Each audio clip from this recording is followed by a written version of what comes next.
جب یہ علم آگے بڑھا ایگریکلچر کا تو قوم سبا تک پہنچا. قوم سبا کا جب زمانہ تھا وہ حضرت سلیمان علیہ السلام کے زمانے میں، تو اس زمانے سے تھوڑا پہلے کی میں بات آپ کو بتاتا چلوں. تو یہ علم اوپر ہوا، پروان چڑھا، اب تیزی سے علم آگے بڑھ رہا ہے ایگریکلچر کا. وہ جو قوم سبا تھی، قوم سبا کا باغ کتنا مشہور تھا.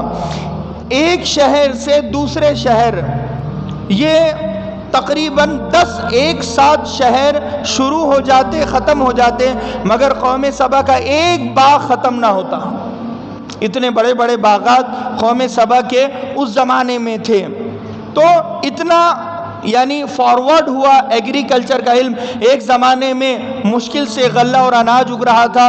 اب وہ زمانہ میں آپ کو بتا رہا ہوں کہ قوم سبا میں باغات ہی باغات ہیں، اور لمبے چوڑے باغات ہیں.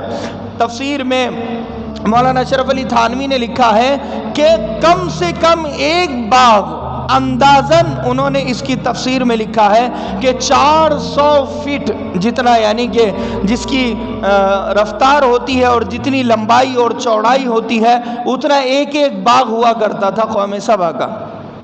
اللہ نے کیا کہا قوم سبا کو؟ تم ان باغوں سے اپنی ضروریات پوری کرو اور ہمارا شکر ادا کرو. صرف اتنا کام کرنا ہے اور کچھ نہیں کرنا ہے. لَقَدْ كَانَ لِسَبَإٍ فِي مَسْكَنِهِمْ آيَةٌ جَنَّتَانِ عَنْ يَمِينٍ وَشِمَالٍ كُلُوا مِن رِزْقِ رَبِّكُمْ وَاشْكُرُوا لَهُ بَلْدَةٌ طَيِّبَةٌ وَرَبٌّ غَفُورٌ. سورہ سبا آیت نمبر 14. فرمایا کہ یہ جو قوم سبا ہے، لَقَدْ كَانَ لِسَبَإٍ فِي مَسْكَنِهِمْ آيَةٌ، ہم نے ان کو بہترین ٹھکانہ دیا زمین میں. اور یہ سب سے خوبصورت شہر تھا قوم سبا کا، جہاں ہریالی ہریانی ہو، گرینٹی ہو. آج لوگ کہتے ہیں کہ گرین کو پروموٹ کرو اور زیادہ شجرکاری کرو، درخت لگواؤ. وہ آٹومیٹک اللہ تبارک و تعالی نے زرخیز زمین بنایا تھا قوم سبا کو. وہ یمن کا علاقہ تھا، یمن میں یہ قوم رہا کرتی تھی قوم سبا کی. یمن آج بھی بہت زیادہ خوبصورت شہر ہے. لَقَدْ كَانَ لِسَبَإٍ فِي مَسْكَنِهِمْ آيَةٌ جَنَّتَانِ عَنْ يَمِينٍ وَشِمَالٍ. وہ قوم کو یاد کرو جس کا نام سبا تھا. وہ قوم سبا کے دائیں اور بائیں باغ ہی باغ تھے. جنتان یمین و شمال.